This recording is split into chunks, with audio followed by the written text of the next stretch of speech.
2026년 7월, 75살의 앤 공주는 서울과 부산을 오가며 영국 왕실을 대표했다.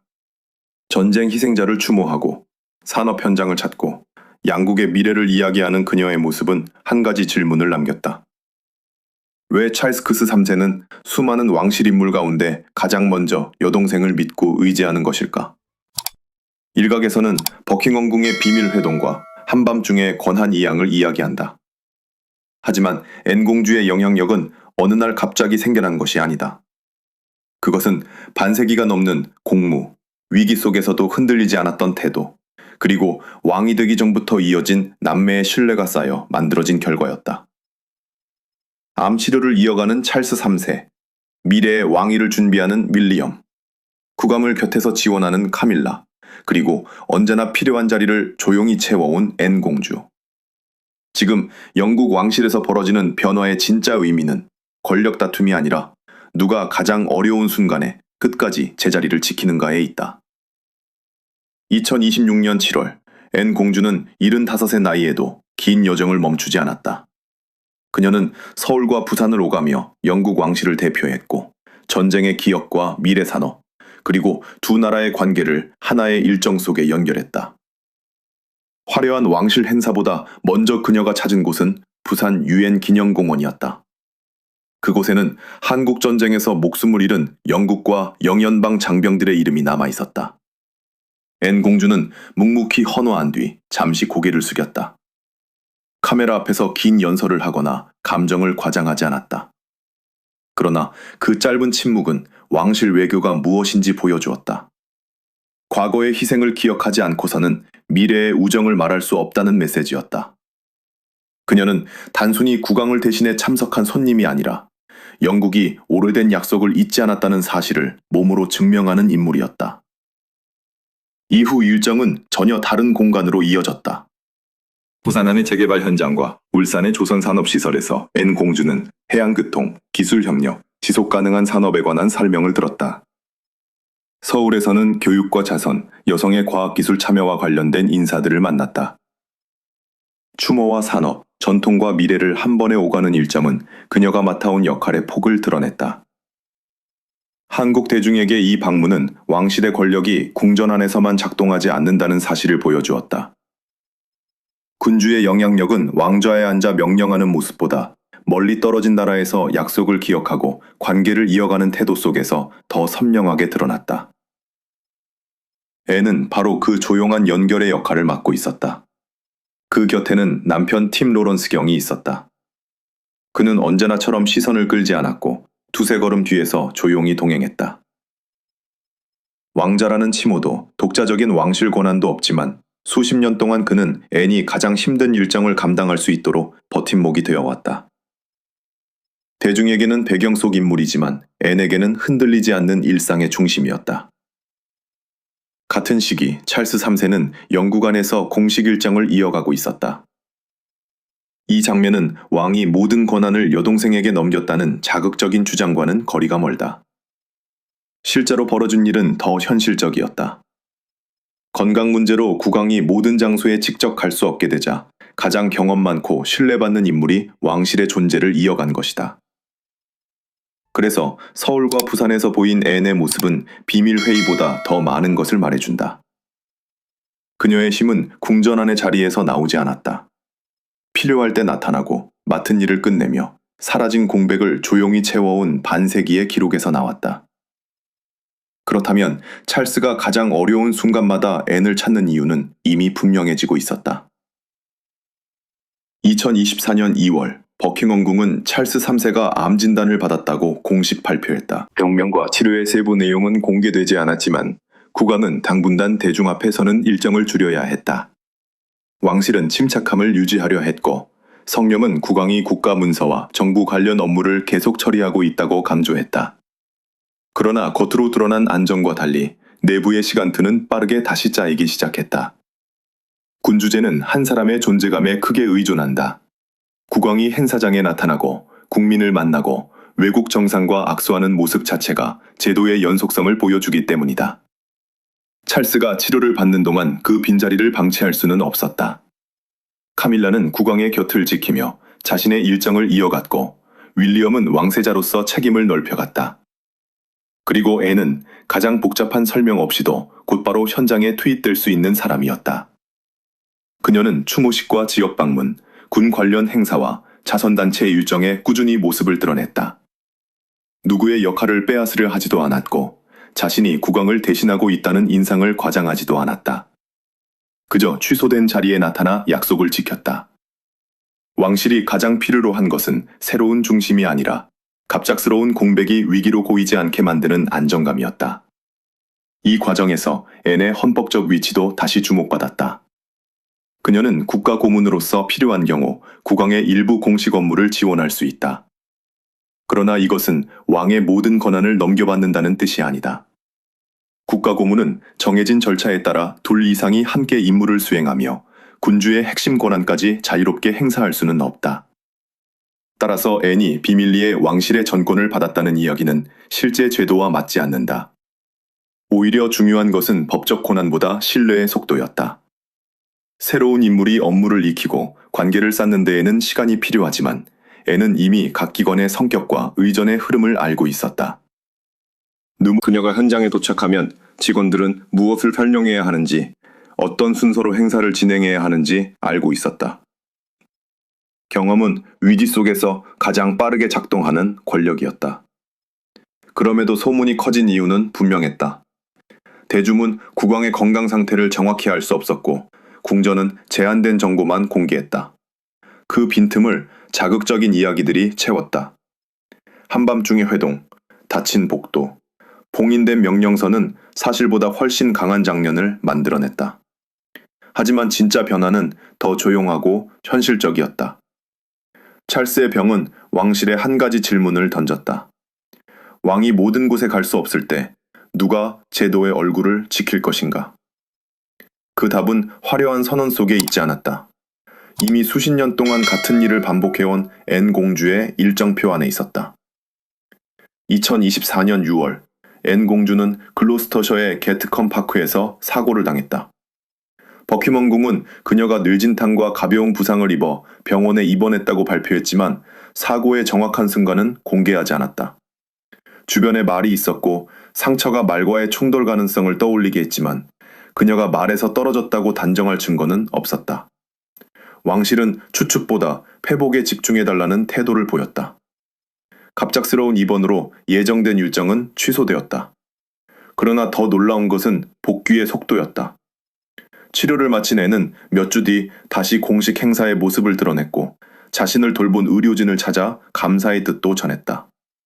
그녀는 사고를 영웅적인 이야기로 꾸미지 않았고 고통을 자세히 설명하며 동정을 구하지도 않았다. 단지 멈췄던 일을 다시 이어갔다. 그 태도는 오랫동안 앤을 설명해온 방식과 닮아 있었다. 그녀는 피곤함이나 불편함을 드러내기보다 정해진 시간에 도착하고 참석자들의 이야기를 듣고 마지막 순서까지 자리를 지키는 것으로 자신을 증명해왔다. 사람들은 그녀를 왕실의 일꾼이라고 불렀고 그 별명은 화려한 칭찬보다 반복된 행동에서 만들어졌다. 2025년에는 자신이 치료받았던 병원을 다시 찾아 의료진과 환자들을 만났다.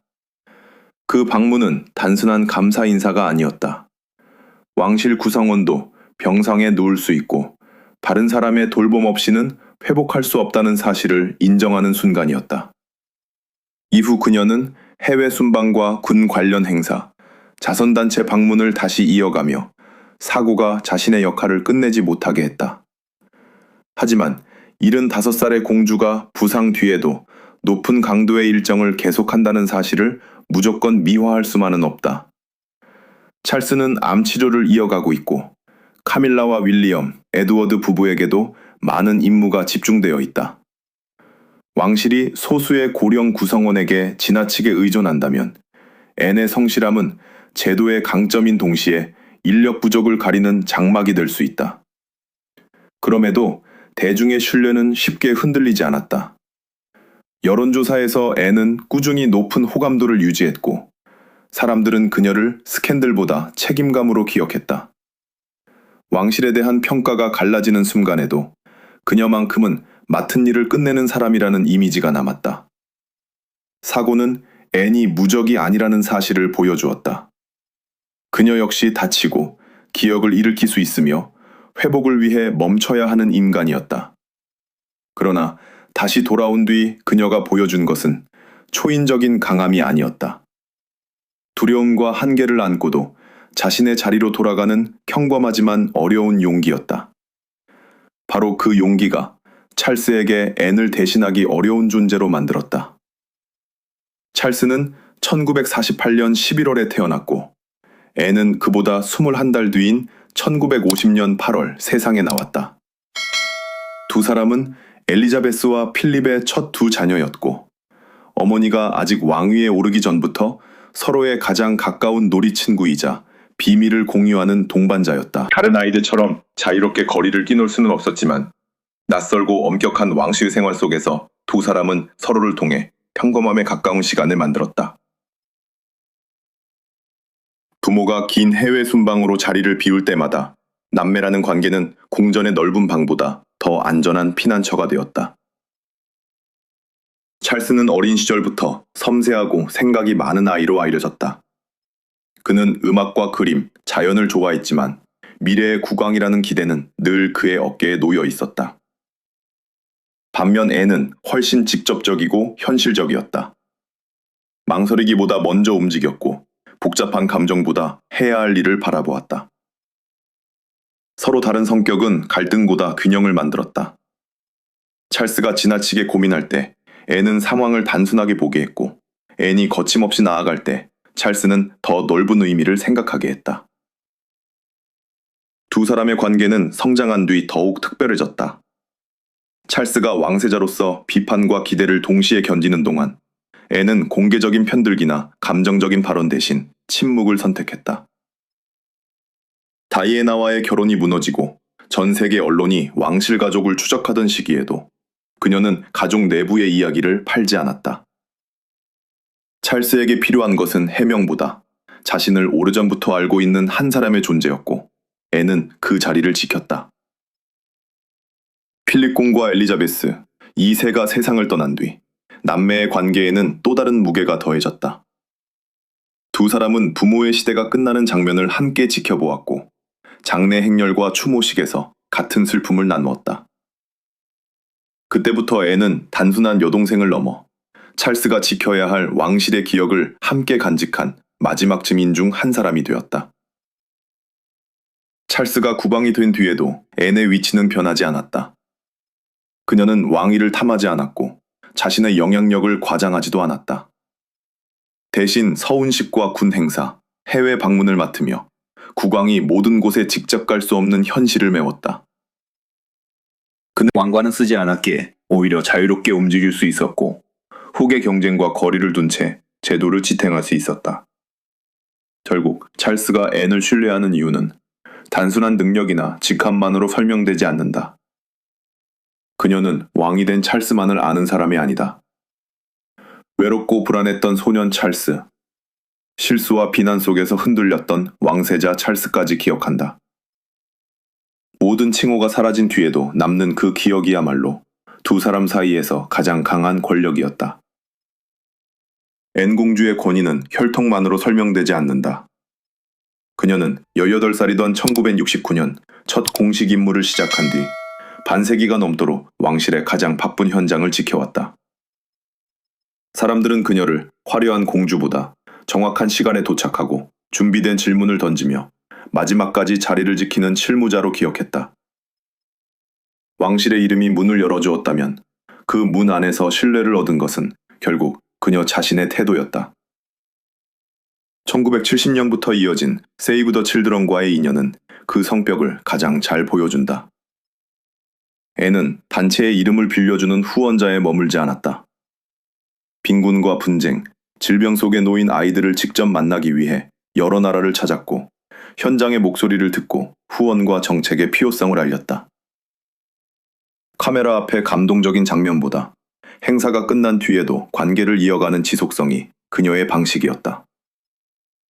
시간이 흐르면서 그녀의 방문은 단순한 왕실 일정이 아니라 오랫동안 이어지는 책임의 약속으로 받아들여졌다. 승마 경력 역시 중요한 부분이다. 앤은 유럽 선수권에서 정상에 올랐고 1976년 몬트리올 올림픽에 출전하며 영국 왕실 최초의 올림피언이 되었다. 경기장에서는 왕실의 혈통도 의전도 그녀를 대신해 줄 수 없었다. 말과 호흡을 맞추고 실수를 견디며 끝까지 경기를 완주해야 했다. 그 경험은 훗날 위기 속에서도 감정을 통제하고 임무에 집중하는 힘으로 이어졌다. 경쟁의 결과를 남 탓으로 돌릴 수 없는 세계에서 그녀는 책임의 가장 냉정한 형태를 배웠다. 1974년 런던에서 벌어진 납치 시도는 그녀의 담력을 더욱 선명하게 드러냈다. 무장한 남성이 차량을 막고 위협했지만 앤은 공포에 휩쓸려 상대의 요구에 굴복하지 않았다. 그 사건은 그녀를 전설적인 인물로 만들었지만 앤은 이후에도 자신을 영웅처럼 포장하지 않았다. 위험한 순간을 지나온 뒤에도 다시 일상적인 업무로 돌아갔다. 수십 년이 흐른 지금 앤은 수백 개의 단체와 관계를 맺고 세계 곳곳을 방문한 왕실의 살아있는 기록이 되었다. 군부대, 병원, 학교, 농촌 공동체, 국제회의에서 그녀는 늘 다른 역할을 맡았지만 당식은 같았다. 먼저 듣고 필요한 질문을 하고 약속을 남긴 뒤 다시 돌아오는 것이었다. 사람들은 그녀가 행사장에 나타나는 것보다 수년 뒤 같은 기관을 다시 찾아 이전의 대화를 기억하는 모습에서 더 큰 신뢰를 느꼈다.